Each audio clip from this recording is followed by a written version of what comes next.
নমস্কাৰ আজি 17 জুন অসমৰ লগতে ভাৰতৰ বিভিন্ন প্ৰান্তৰ পৰা ৰাতিপুৱাৰ কেইবাটাও খবৰ আহি পৰিছে এই মুহূৰ্তত জনাই আছো এটা গুৰুত্বপূৰ্ণ খবৰ আজি পবিত্ৰ ঈদুল আজহা আজি ইছলাম ধৰ্মাৱলম্বী লোকসকলে পালন কৰিব পবিত্ৰ ঈদ কিন্তু ঈদৰ প্ৰাক্ষণতে মুছলমানৰ ঘৰত চলিল বুলডোজাৰ 11টা ঘৰত চলিল বুলডোজাৰ ঘৰত গো মাংস ৰখাই অপৰাধ হল উত্তৰ প্ৰদেশৰ আৰ্হি লৈছে নেকি মধ্যপ্ৰদেশ চৰকাৰে চৰকাৰে 11টাকৈ পৰিয়ালৰ ঘৰত বুলডোজাৰ চলাক লৈ খৰপ হৈ পৰিছে AIM-IMৰ নেতা আসাদুদ্দিন ওৱেইছিয়ে কৈছে 2015 চনত আকলাকৰ ঘৰত প্ৰৱেশ কৰি তেওঁৰ ফ্ৰিজত ৰখা মাংসক গো মাংস বুলি ভুৱা প্ৰচাৰ কৰি হত্যা কৰা হৈছিল কোনে জানে কিমান মুছলমানক চুৰাং আৰু চুৰিৰ মিছা অভিযোগ উত্থাপন কৰি হত্যা কৰা হয় আগতে যি কাম কৰিছিল সেই কামটো এতিয়া চৰকাৰে নিজেই কৰি আছে মধ্যপ্ৰদেশ চৰকাৰে একাংশ মুছলমানক তেওঁলোকৰ ফ্ৰিজত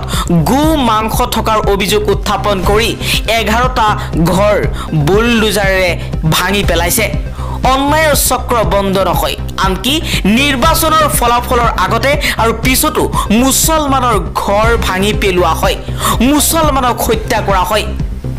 মুছলিমীয় মুছলমানৰ ভূত পোৱাসকল কিয় নিমাত হৈ আছে প্ৰশ্ন কৰিছে আসাদুদ্দিন ওৱেইছিয়ে পৰৱৰ্তী খবৰ চন্দ্ৰবাবু নাইডুৰ দাবী নামানিলে বিপদ হ'ব পাৰে বিজেপিৰ চন্দ্ৰবাবু নাইডুৰ সমৰ্থনত থিয় দিব পাৰে ইণ্ডিয়া এলায়েন্স যিকোনো মুহূৰ্তত ভাঙি যাব পাৰে NDA চৰকাৰ অধ্যক্ষ পদ বিচাৰিছে চন্দ্ৰবাবুৰ TDP দলে বিচৰা মতে নাপালে ইণ্ডিয়াই সহায় কৰিব পাৰে চন্দ্ৰবাবু নাইডু যিকোনো মুহূৰ্ততে চন্দ্ৰবাবু নাইডু আৰু নীতিশ কুমাৰ ইণ্ডিয়া এলায়েন্সত যোগদান কৰিব পাৰে দুয়োটা দলৰ দুইজন নেতা চন্দ্ৰবাবু নাইডু আৰু নীতিশ কুমাৰ যদি সন্তুষ্ট নহয় বিজেপিৰ পৰা যি বিচাৰিছে সেয়া যদি নাপায় তেনেহলে NDAৰ পৰা ফালৰি কাটি ইণ্ডিয়া এলায়েন্সত যোগদান কৰি চৰকাৰ গঠন কৰিব পাৰে আন এটা খবৰ নগাঁৱত পুনৰবাৰ বানৰ আশংকা বিপদ সীমাৰ মাত্ৰ 19 সেণ্টিমিটাৰ তলেৰে বৈছে কপিলী নদীৰ পানী পুনৰ বানৰ আশংকাত ভুগিছে নগাঁৱৰ বহু অঞ্চলৰ লোক মাত্ৰ কেইটামান দিন আগতে নগাঁও জিলাৰ কামপুৰ ৰহা নগাঁও সদৰ ৰাজচক্ৰৰ বিস্তৃত এলেকা বানৰ কবলত আছিল বানপানী শুকোৱাৰ লগে লগে বানাক্ৰান্ত লোকসকলে নিজৰ আপোন ঘৰলৈ উভতি গৈছিল হেমাথো কিন্তু এতিয়া এই ৰাজচক্ৰ তিনিটাৰ লোকসকল পুনৰ বানপানীৰ কবলত পৰাৰ সম্ভাৱনাত চিন্তিত হৈ পৰিছে শনিবাৰৰ পৰা হৈ থকা নেৰানেপেৰা বৰষুণৰ ফলত নগাঁৱত পুনৰ বানপানী হোৱাৰ আশংকা প্ৰকট হৈ পৰিছে কামপুৰত কপিলীৰ জলপৃষ্ঠ হ্ৰাস পাইছিল যদিও শনিবাৰে কপিলীৰ জলপৃষ্ঠ যথেষ্ট বৃদ্ধি পাইছে বৰ্তমান সময়ত বৰষুণ অব্যাহত থাকিলে নগাঁৱৰ কামপুৰৰ এলেকা পুনৰ বানৰ কবলত পৰাৰ সম্ভাৱনা পূৰ্ণ হৈ পৰিব ইতিমধ্যে নগাঁও জিলা প্ৰশাসনে কামপুৰৰ বকুলগুৰি এলেকাত সতৰ্কতা জাৰি কৰিছে ইপিনে কপিলীৰ খোখনিয়াৰ কবলত জলসম্পদ বিভাগে নিৰ্মাণ কৰা কোটি টকীয়া শিলবান্ধ কামপুৰত বানৰ পিছত কপিলীৰ খোখনিয়াই নৈপৰীয়া ৰাইজক চিন্তিত কৰি তুলিছে সমষ্টি পুনৰ নিৰ্ধাৰণৰ পিছত ৰহা সমষ্টিৰ পৰা বৰমপুৰ সমষ্টিত অন্তৰ্ভুক্ত হোৱা কামপুৰৰ গাৰুখুন্দা পঞ্চায়তৰ বৰচুঙত কপিলীৰ খোখনিয়াৰ কবলত পৰিছে জলসম্পদ বিভাগে বিগত বৰ্ষত নিৰ্মাণ কৰা এটা শিলবান্ধ স্থানীয় লোকৰ ভাষ্য অনুসৰি জলসম্পদ বিভাগৰ অধীনত বিগত বৰ্ষত 6 কোটি টকা সাপেক্ষে 600 মিটাৰ দৈৰ্ঘ্যৰ উক্ত শিলবান্ধটো বৰচুঙত নিৰ্মাণ কৰা হৈছিল শিলবান্ধটো নিৰ্মাণ সম্পূৰ্ণ হোৱাৰ পিছত নৈপৰীয়া ৰাইজৰ মুখত হাঁহি বিৰিঙিছিল কিন্তু এটা বছৰৰ পিছত বান্ধটোৰ প্ৰায় 25 মিটাৰ খহাই নিয়াৰ লগতে কেইবা ঠাইতো ফাট মেলি বহি যোৱাত শংকিত হৈ পৰিছে বৰচুং গাঁওবাসীৰ লগতে নৈপৰীয়া ৰাইজ আন এটা খবৰ অসমত এতিয়া হিন্দু মুছলমানৰ নামত ৰাজনীতি কৰাৰ দিন উকলি এবাৰ এই মন্তব্য কৰিছে প্ৰদ্যুৎ বৰদলৈ কংগ্ৰেছৰ সাংসদ প্ৰদ্যুৎ বৰদলৈ কৈছে অসমত হিন্দু মুছলমানৰ নামত বদৰদী ৰাজমলক লৈ যি ৰাজনীতি কৰা হৈছিল সেই ৰাজনীতি এতিয়া উকলি গৈছে বিজেপিয়ে বাৰম্বাৰ বদৰুদ্দিন আজমলক লৈ হিন্দু মুছলমানৰ নামত ভোট বেংকৰ ৰাজনীতি কৰিবলৈ চেষ্টা কৰিছিল বিজেপিয়ে অসমৰ মুখ্যমন্ত্ৰী হিমন্ত বিশ্ব শৰ্মায়ো বাৰম্বাৰ বদৰুদ্দিন আজমলে অসমৰ মুখ্যমন্ত্ৰী হ'ব বুলি ভুৱা প্ৰচাৰ কৰি হিন্দু লোকৰ ভোট ল'বলৈ চেষ্টা কৰিছিল কিন্তু সেই দিন এতিয়া উকলি গ'ল বদৰুদ্দিন আজমলক বিপুল ভোটত পৰাজিত কৰিলে কংগ্ৰেছৰ নৱনিৰ্বাচিত সাংসদ ৰকিবুল হুছেইনৰ হাতত বিপুল ভোটত প্ৰায় 10 লাখ ভোটত পৰাস্ত হৈছে বদৰুদ্দিন আজমল আৰু এতিয়া অসমৰ পৰা হিন্দু মুছলমানৰ নামত যি ৰাজনীতি কৰা হৈছিল সেই দিন উকলি গ'ল বুলি মন্তব্য কৰিছে কংগ্ৰেছৰ সাংসদ প্ৰদ্যুৎ বৰদলৈয়ে আন এটা খবৰ ইভিএমৰ ব্যৱহাৰ বন্ধ কৰি বেলট পেপাৰৰ পক্ষত বিশ্বৰ আগশাৰীৰ টেকনলজি বিলিয়নাৰ এলন মাস্কৰ ইভিএমৰ হেকিং অসম্ভৱ নহয় বুলি দাবী কৰি এলন মাস্কে ভাৰতবৰ্ষৰ ৰাজনীতিটো বিশেষ চৰ্চা লাভ কৰিছে ভাৰতৰ ইভিএম হেক কৰিব নোৱাৰি বুলি প্ৰাক্তন তথ্য প্ৰযুক্তি মন্ত্ৰীৰ দাবী বিপৰীতে ইভিএমক লৈ মাস্কৰ সংশয়ৰ পিছত ইভিএমৰ স্বচ্ছতাক প্ৰশ্ন তুলিছে কংগ্ৰেছ নেতা ৰাহুল গান্ধীয়েও বিশ্বৰ আটাইতকৈ শক্তিশালী ৰাষ্ট্ৰ আমেৰিকা যুক্তৰাষ্ট্ৰতো ইভিএমৰ প্ৰচাৰ নাই বেলট পেপাৰত ভোট হয় যদি আমেৰিকাত হ'ব পাৰে হিয়া ভাৰতবৰ্ষত কিয় হ'ব নোৱাৰে প্ৰশ্ন এতিয়া সৰ্বত্ৰে পৰৱৰ্তী খবৰ খড়গপুৰ আইআইটিৰ ফাইজান আহমেদ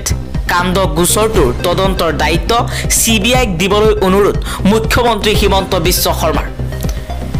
খড়গপুৰ আইআইটিত অসমৰ ফাইজান আহমেদক গুলিয়াই প্ৰসাৰ কৰি হত্যা কৰা হৈছিল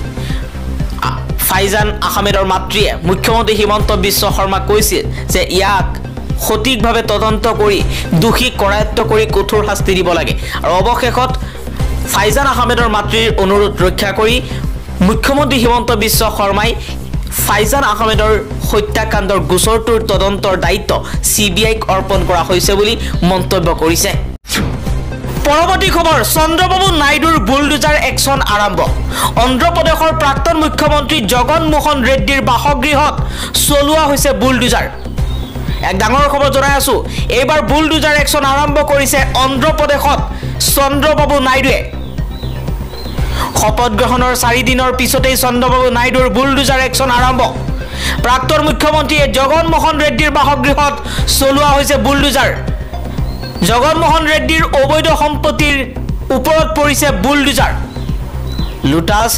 পণ্ট স্থিত অবৈধ আবাস উচ্ছেদ কৰিছে প্ৰশাসনে নিৰাপত্তাৰক্ষী সহায়কৰ বাবে নিৰ্মাণ কৰা হৈছিল পকী আবাস প্ৰাক্তন মুখ্যমন্ত্ৰীজনৰ ঘৰৰ সন্মুখতে আছিল পকী আবাস কেইটা 4 দিন হল শপত গ্ৰহণ কৰিছে অন্ধ্ৰপ্ৰদেশৰ নতুন মুখ্যমন্ত্ৰী হিচাপে চন্দ্ৰবাবু নাইডুৰ একশন আৰম্ভ হৈছে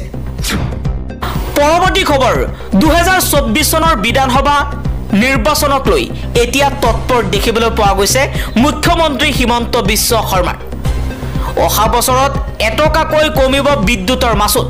2026 চনৰ বিধানসভা নিৰ্বাচনক লৈ হয়তো এই ঘোষণা কৰিছে মুখ্যমন্ত্ৰী হিমন্ত বিশ্ব শৰ্মাই এটকা 50 পইচাকৈ বিদ্যুতৰ মাচুল কমিব বুলি ঘোষণা কৰিছে হিমন্ত বিশ্ব শৰ্মাই বহুতে কৈছে 2026 চনত নিৰ্বাচনৰ ওপৰত ভিত্তি কৰিহে এটকা 50 পইচাকৈ বিদ্যুতৰ মাচুল কমোৱাৰ ঘোষণা কৰিছে হিমন্ত বিশ্ব শৰ্মাই এটকা 50 পইচাকৈ বিদ্যুতৰ মাচুল ৰেহাই দি ভোট লোৱাৰ চেষ্টা চলাইছে নেকি হিমন্ত বিশ্ব শৰ্মাই বহুতে এতিয়া হিমন্ত বিশ্ব শৰ্মাৰ এই মন্তব্যক লৈ খৰপ হৈ এই মন্তব্য কৰা পৰিলক্ষিত হৈছে হিমন্ত বিশ্ব শৰ্মাই 2026 চনত পুনৰ মুখ্যমন্ত্ৰী হিচাপে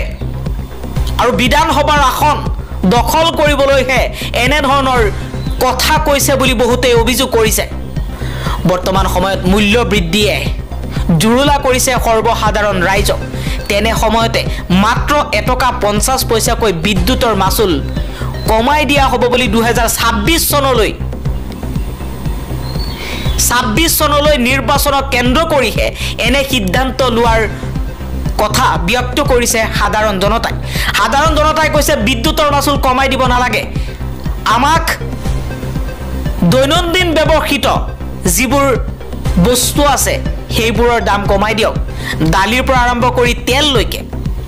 নিমখৰ পৰা আৰম্ভ কৰি দৈনন্দিন ব্যৱহৃত বহু সামগ্ৰী যিবোৰ